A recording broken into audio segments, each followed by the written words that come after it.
Gracias, Johnny, y gracias, Juan. Hoy les voy a contar la historia de Teseo.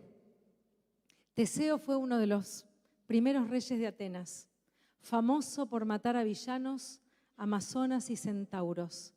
Se lo recuerda como un hombre de acción decidido a servir a su ciudad y firme defensor de la democracia. Una de las epopeyas más importantes de la vida de Teseo fue haber logrado derrotar al temible Minotauro en el laberinto de Creta, habiendo regresado victorioso a su ciudad natal. A medida que se acercaba a Atenas, sus compatriotas lo recibieron con gran alegría y admiración. Para conmemorar su hazaña y honrar su valentía, decidieron preservar el barco en el que Teseo había navegado hasta Creta. El barco, conocido como el barco de Teseo, fue colocado en el puerto de Atenas como un símbolo de la victoria y el coraje de su héroe. Sin embargo, con el paso del tiempo, el barco comenzó a deteriorarse. La madera se pudría, las velas se desgastaban y las cuerdas se rompían. Los atenienses se enfrentaron a un dilema: ¿cómo podrían mantener vivo el recuerdo del heroico viaje de Teseo sin que el barco se desmoronara? Un grupo de sabios se reunió para encontrar una solución. Finalmente llegaron a un acuerdo. Decidieron que cada vez que una parte del barco se dañara, sería reemplazada por una nueva. De esa manera, el barco de Teseo se mantendría en pie, aunque sus componentes fueran cambiados gradualmente. A lo largo de los años, el barco fue sometido a innumerables reparaciones. Cada tabla, cada vela y cada cuerda fueron sustituidas por otras nuevas, manteniendo así el barco en perfecto estado. Con el tiempo, todas las partes originales del barco habían sido reemplazadas. Ya no quedaba nada del barco en el que hubiera navegado Teseo. Y entonces sobrevino la pregunta: ¿es lícito seguir llamándolo el barco de Teseo? Fin del relato. Cada cultura viene con sus historias mitológicas, como explica el gran mitólogo Joseph Campbell. La mitología es un mapa interior de la experiencia dibujado por gente que ya lo ha recorrido. Un mapa de nuestra experiencia vista en el espejo de la historia ya recorrido por otros. El barco de Teseo está sentado en cada una de estas sillas, amarrado con una historia por detrás. Batallas heroicas, algunas derrotas, mares azules y fuertes tempestades. Todo lo han visto nuestras naves.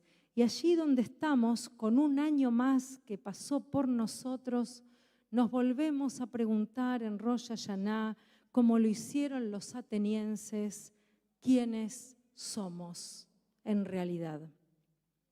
Ma anachnu, me hayeinu, ma hasdeinu, ma tzidkeinu, ma yeshuateinu, ma koheinu, ma gvuroteinu. El ritmo de las palabras hebreas se acelera a medida que avanzamos en las bendiciones de la mañana. ¿Qué somos? ¿Cuál es nuestra vida? ¿Cuál es nuestra bondad? ¿Cuál es nuestra justicia? ¿Cuál es nuestra salvación? ¿Cuál es nuestra fuerza? ¿Cuál es nuestro poder? Volvemos a revisar uno a uno los aspectos que nos componen y nos hacemos las preguntas que nos acercan a esa teshuvá, a esa respuesta que dirá si somos los que creemos ser y si somos los que queremos ser. Si lo que decimos que somos, como el barco de Teseo, mantiene nuestros ideales a pesar del paso del tiempo y las vicisitudes múltiples que nos golpean o nos ponen de pie. Si a pesar de los cambios necesarios e imprescindibles, inevitables, nos reconocemos frente al espejo.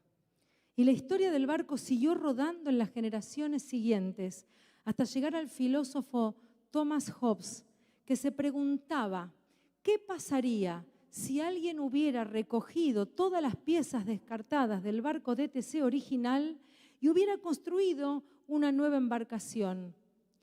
¿Cuál sería el verdadero barco de Teseo? ¿El reparado, que cada año ha hecho el viaje a Delfos, o el que se ha construido con las piezas desechadas pero originales? ¿Pueden serlo los dos o no lo será ninguno? Y esto me inspira a preguntarme, ¿dónde quedan nuestros retazos, nuestras historias pretéritas, nuestras equivocaciones, nuestros cambios de opinión, las luchas que ya no sostenemos? ¿Qué hacemos con todo eso? ¿Seguimos abandonados en un pasado? ¿Nos enorgullece habernos embarcado en una vida en la que ya no nos reconocemos? Ma anachnu, me hayenu, me hasdenu, ma tzidkenu, ma yeshuatenu, ma kojenu, ma gvurotenu. ¿Qué somos? ¿Cuál es nuestra vida? ¿Cuál es nuestra bondad? ¿Cuál es nuestra justicia? ¿Cuál es nuestra salvación? ¿Cuál es nuestra fuerza? ¿Cuál es nuestro poder? Y la pregunta del barco de Teseo siguió rodando.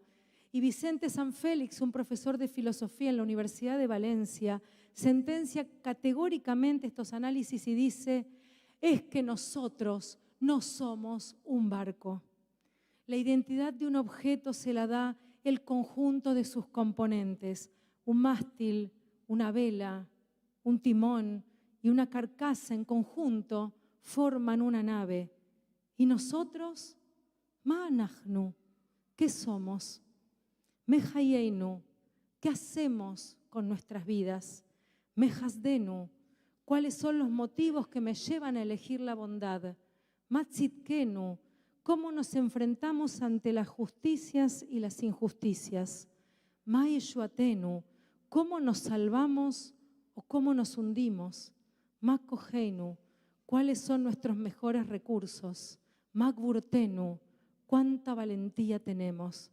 La pregunta no es sobre cómo nos definimos, sino en qué nos reconocemos. Porque en definitiva, ese es el proceso de todos estos días, de conexión con nuestras acciones y nuestros modos de pensar y de decir, y los vínculos que construimos y los que no. Reconocernos, volvernos a mirar, cuando tantas veces nos ignoramos y nos dejamos de lado, porque todo está antes que nosotros. Siento que este Rosh Hashaná, más que ningún otro, necesita que ejercitemos sobre nosotros una mirada compasiva, amorosa y comprensiva. Que podamos reencontrarnos con nuestros mejores aspectos y ponerlos en valor frente a un tiempo de tanto disvalor. Visibilizar nuestras sensibilidades que, lejos de exponernos, nos rescatan, nos salvan ante tanta dureza. Recuperar sueños y propósitos ante la sensación de que da todo lo mismo y en definitiva nada vale. No importan las arrugas, los achaques, tampoco las prótesis ni los tratamientos. Seguimos siendo como aquel barco que con el paso del tiempo y todos sus cambios no dejó de ser visto como el barco de Teseo. Y la pregunta que tengo para hacernos es si habremos cambiado tanto para que hayamos dejado de reconocernos, si habremos renunciado a nosotros mismos, si habremos abandonado nuestros mares por ir en búsqueda de aguas que no son nuestras. En definitiva, estamos acá porque nos siguen convocando las mismas preguntas. Quizás sea ese, como decía Abraham Yoshua Heschel, el sentido de la religión, ese espacio para enfrentarse a las preguntas últimas. Y cuando las preguntas últimas se olvidan, la religión se hace insignificante. Estamos acá porque seguimos creyendo que hay un sentido. Ni la más sofisticada de las inteligencias artificiales puede hacerlo por nosotros. No es el texto fijado en la página del Mahzor, ni siquiera el mandato del calendario, no es la liturgia por sí misma, ni las horas de ayuno lo que nos convoca verdaderamente. Todo ello es la escenificación necesaria para alojar nuestras preguntas, aquellas que nos hacen cuestionarnos por el sentido trascendente hacia dónde encaminamos la vida. ¿Con qué embarcación salimos a navegar los mares de este nuevo tiempo? ¿A quiénes llevamos con nosotros? ¿A quiénes quisiéramos invitar, pero nuestro orgullo no lo permite? ¿Seremos nosotros los que nos haremos cargo del timón o dejaremos que otros conduzcan nuestras derivas? ¿Dejaremos las viejas velas que nos gustan aunque ya nadie las use? ¿Nos arriesgaremos a la contracorriente aunque sea más difícil? ¿O simplemente iremos con el viento allí donde todos terminan amontonándose? ¿Dónde conseguiremos los mapas? ¿Seremos capaces de diseñarlos por nosotros mismos? ¿Tendremos paciencia si llegáramos a equivocarnos? ¿Qué elementos imprescindibles no podrás dejar de empacar? ¿Será un amor? ¿Una palabra que te salvó? ¿Un recuerdo al que visitas poco? ¿Un valor innegociable? ¿La tibieza de un abrazo inolvidable? ¿Un libro de plegarias, aunque no lo entiendas del todo? ¿Un par de lentes para ampliar la mirada? Zarpemos al nuevo año con la convicción de que solo nuestras barcas nos llevarán a destino. ¿Podremos garantizar el éxito? No. La brújula no hace magia, pero seguramente podremos contarles a nuestros hijos que lo hemos intentado porque jamás, de los jamases, dejamos de creer que podía ser posible. Shana Tova para todos.